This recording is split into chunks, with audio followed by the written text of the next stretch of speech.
everybody, welcome to the Reverend Guitar Circle R Ranch. It's Ken, and I'm here with Stay Metal Ray. Hey everybody, what's going on? Thank you so much for having me, man. It was kind of a last-minute deal. I mean, Literally, you were last second, I would say. Yeah, well, I'm of course I follow you on the mighty Insta, and Ray here posts some killer reels and featuring his Reverend descent, and we talk about rail hammers and all this good stuff. And I know that we share a lot of Ray's content as well. And I'm just perusing the internet, and I see Toledo tomorrow night, and I'm like, what? I had no idea. I should pay better attention, probably. Nah, I mean, dude, things are flying by on social media like that. I don't blame you. Yeah. I've gotten, you know how many messages, like I just played in Toledo last night, you know how many comments and questions and DMs I've gotten like, oh, when are you playing Toledo? I was like, it was last night. So it was like, you know, It happens, man. Everything's just so rapid fire. No worries, man. Yeah, all good. Well, and so last minute, I just, you know, I asked him if he had time to come and check our place out, and he did. And then turns out we had time to set up the camera too. So we are going to do our Reverend infamous 12 questions with Stay Metal Ray of Concrete Dream. Are you ready, sir? Ready. Give us a brief history of your playing career. All right. Well, I've been playing for give or take 18, 19 years. Started playing when I was 11 or 12. So yeah, just grew up with my dad teaching me how to play like Zeppelin, Whole Lot of Love, and Heartbreaker, and then did the quintessential trying to learn Eruption, all the above. And just as you do. Yeah, as one does. Yeah, and then just growing up with classic rock, and then once I got a little bit older, just really got into the heavier stuff and metal, and then in the last couple of years discovering my love for baritones and drop A, drop G, drop F. It's just that's like become my niche thing. I've kind of become known as like the baritone guy on the internet, and it's just I love having the ability to play riffs and low tunings as opposed to having a whole bunch of strings, because I'm not a shredder. I like riffs. Yeah. And so what I found over time, just through trial and error, I had an 8-string at times, and it was too much. Like, I don't need that. I like the low stuff. I like the low riffs. I like low tunings. And so bridging my roots, we'll call it, from classic rock and Zeppelin, Van Halen, awesome riffs, but putting it to when it's my turn to make music and make noise, what comes out is just like low, heavy, ignorant drop, whatever tuning. And I think it's just the coolest thing. So started out with classic rock, just over the years just went lower and lower and lower. And then when I realized that like having all the strings isn't my thing, and just the fun strings, as I call them, that's just my bread and butter. That's just what I ultimately became obsessed with. I think we got to take that forward. So the descent is the guitar with just the fun strings. Yeah, literally. I like that. I mean, literally, some people might argue it's just the fun string. Right. And the fun fret, open and one for metal players. You know what I mean? Like, totally. What's all this stuff? No, I'm just being half serious. So what inspired you to pick up the guitar to begin with? Was it your dad? Yeah. So my dad, he's since passed on, but I'm always kind of living through him and through his ghost, we'll say. Okay. Because he never got to see me do the whole YouTube thing. He never really got to see me play live. So it's like I'm always like thinking like, oh man, like he would be so stoked to see this now, and all that. And that's right. Yeah, it's really cool, man. I'm really glad that like I have that. Yeah, right. Like even though I created it in my brain, it's just I don't know. Yeah. Always like living through that. But he had a Les Paul, and he loved Stevie Ray Vaughan, Jimmy Page, Eddie, Yeah. Going out on a limb on his guitar heroes. So did you like sneak in and pick up his Les Paul and do all the? So I didn't sneak in, but he would. I mean, he had a big Dreadnought acoustic, and Cool. like I was like 9, and like I was like this trying to play, but I could plink a little bit. But just over time, he like eventually got me like my first couple guitars. So what was your first electric guitar? My first electric guitar was a BC Rich Warlock Kerry King starter pack with like the tribal and like the cool little 1x5 combo amp. It was so rad. I still have it to this day. That is like the greatest answer from a guy called Stay Metal, right? Yeah. What was your first guitar? Kerry King starter pack. Yeah. That's awesome. That was a silly question. I know, right? Yeah, of course. Yeah. As if there's anything else for me to start with. All right, without thinking about it, all right, what are your top 5 favorite records? Speed round, real quick. Okay, Slipknot, self-titled, Slipknot, Iowa. Nevermind the Bollocks, the Sex Pistols. I gotta throw Van Halen in there. Without thinking, Van Halen 2, and then number 5. choice. Thank you. And then number 5, I will go with. Come on, Ray.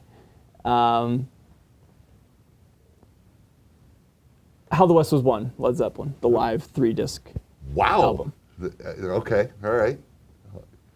That's You're at a Live loss- Zeppelin. Wow, no, you're at a loss for words, I had to sir. think about that one for a second. What is the proud? We're just flying through these Yeah. because if you think about them too much, then it Yeah, gets. I'm disappointed I took too long to answer number 5, but No, it's all right. what do you Well, obviously, there's so much great stuff out there to choose yeah. from. What is the proudest moment of your playing career so far? Oh man, I don't think I've hit it yet. I don't even like. I'm very Wow. I'm very proud of like what I've accomplished with starting with the internet, now touring and stuff. Fortunate that the world's allowing us to do that. Yeah. But I wouldn't say I'm like proud of really anything. And I don't mean that sounds negative. Has like a No, I negative know what you mean, connotation. You haven't peaked yet. Yeah. Depends on who you ask. depends on which hater online to say.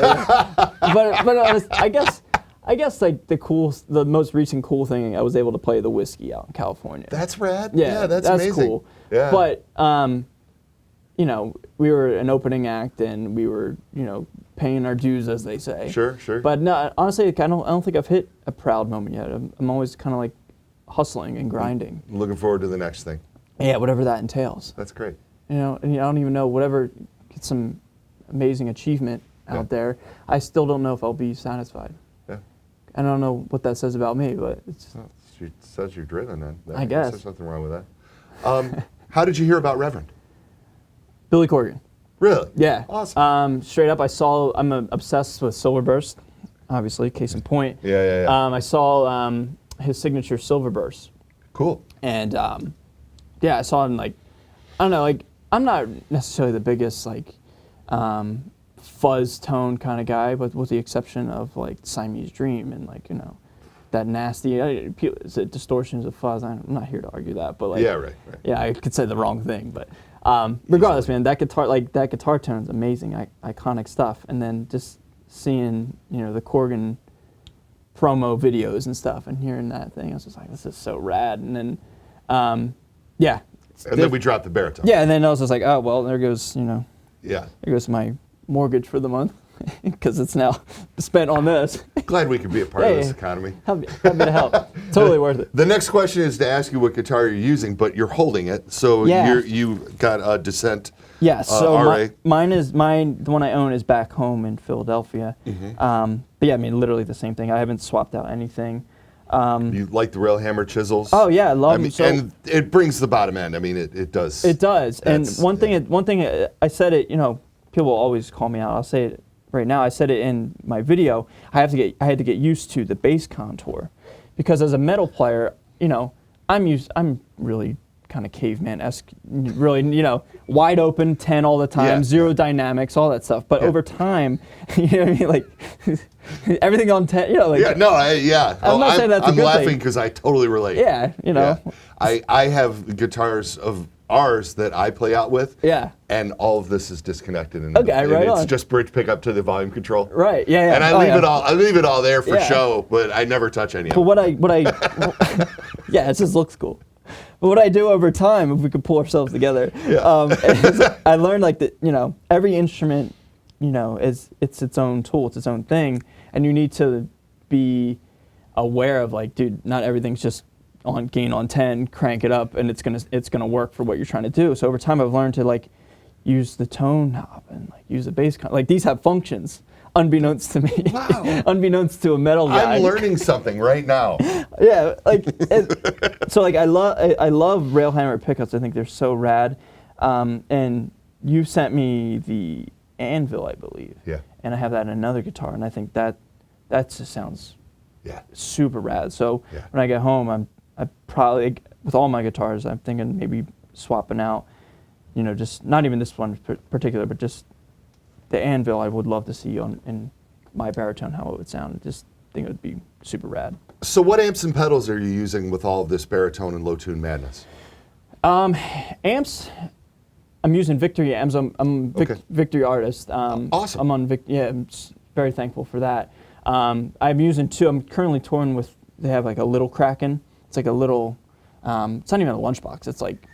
Okay. It's like almost like a pedal, big pedal in an amp. Yeah. But and it's like 500 watts and it's yeah, this it's big. like Right. insanely loud, which is so fun. Yeah, right. But I also have the Super Kraken, which is like their big boy. And then that's like my main 2 amps. And then for pedals, I'm very minimalistic. I'm not a lead player, as I kind of alluded to it. So it's like anything from Fortin amplification, just one of their like Fortin 33s, which is like the signature Meshuggah pedal, or like their Hex Drive or anything like that. And but you're just looking for gain. yeah, the right way. I literally the only way, just crank it up. You know what I mean? Like, like gain on 10, and then yeah, that's what I use. Do you have any unusual hobbies or skills outside of the music world that you're going to share with us? I don't know if it's unusual, but it's kind of public knowledge. I'm really interested in staying in shape or doing my best too, and physical fitness. I don't know how unusual that is, but I'm pretty regimented and structured in my life. It's like I like to go to the gym in the morning, come home, and play guitar, and I'm lucky enough to be able to do it for a living. And then Rad. Yeah, but like I really don't have like any like unusual things. I only like do 2 things. 3 things: spend time with family, play guitar, and try to stay in shape. Any advice for up and coming players? People watching you, picking up the guitar, picking up the baritone? Yeah. I'm still certainly. I haven't, like I said, I haven't think I've established myself to really speak on this because I'm still learning as I go myself. I like that. But what I can say is just literally put yourself out there, become like an internet virus of sorts. Don't ever refuse to go away. Like that's how you like.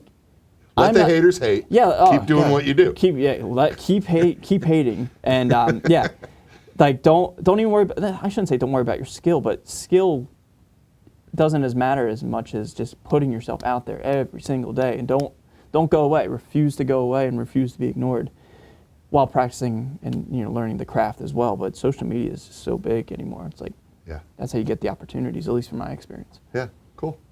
Before we let you go. So you're on. How long are you out on tour, and what do you have coming up? What's in the near future? Awesome. So yeah, my band Concrete Dream is currently on tour, doing a whole U.S. run, big giant circle through the country. This is like day 3 or 4. And how long is it going? It's going until April 17th. We started March 22nd. It's Nice. the 24th today, 25th, something like that. So very early on. So we got like a month-long tour. Come back. We're actually signing a record deal with Suburban Noise out in California. Congratulations. Thank you. And then we'll go into the studio, record that, as well as when I go home, I got to do my YouTube stint as well. Right, and right. I got solo stuff that I wrote just kind of on the back burner as well. So very busy. And where can we follow you? Obviously, Stay Metal Ray on Instagram. Yeah, Stay Metal Ray, no space, no caps. And then my YouTube channel, Stay Metal Ray. Look up the Reverend Descent on my channel. You'll find me with a big, it's kind of like this, big smile. Awesome. Thanks for coming in, man. It was great. It was great having you. Thanks for sitting down. Likewise. Enjoy the rest of your tour. All right. Out.